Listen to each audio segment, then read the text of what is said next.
Cuenta y control, bienvenidos. Mi empresa necesita comprar una camioneta y mobiliarios de almacén, activos fijos tangibles necesarios para desarrollar la actividad empresarial. Al cotizar estos activos, entendemos que se necesita por lo menos de un capital entre 45.000 y 50.000 pesos.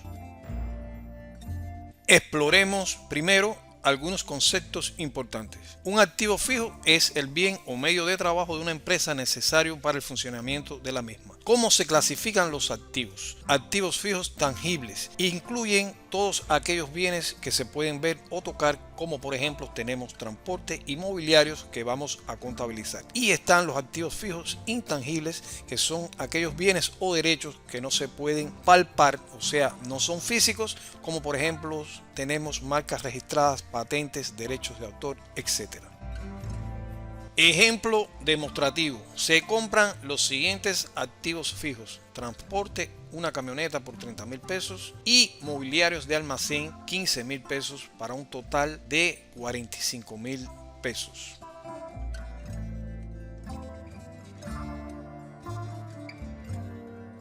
El acuerdo del pago es el siguiente: por la compra de la camioneta se firma una letra de cambio con un interés anual del 7% y un plazo de 60 meses con cuotas de 594.04, y los muebles se pagan con un cheque nominativo número 22111. Registrar: primero, compra de los activos fijos tangibles, e inciso B, pago del primer plazo de la letra de cambio.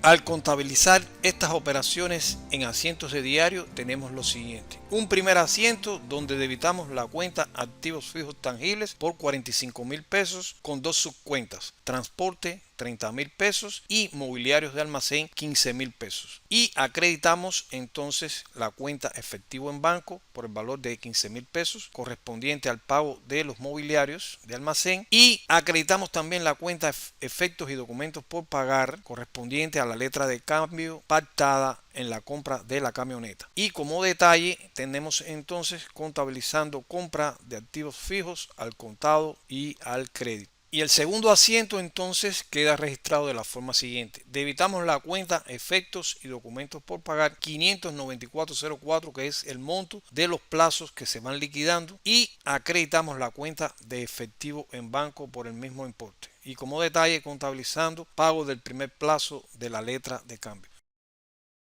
De esta forma queda perfectamente demostrado cómo se pueden adquirir activos fijos tangibles a través de fuentes de financiamiento propia y fuentes de financiamiento de préstamo. En este caso, un cheque y una letra de cambio.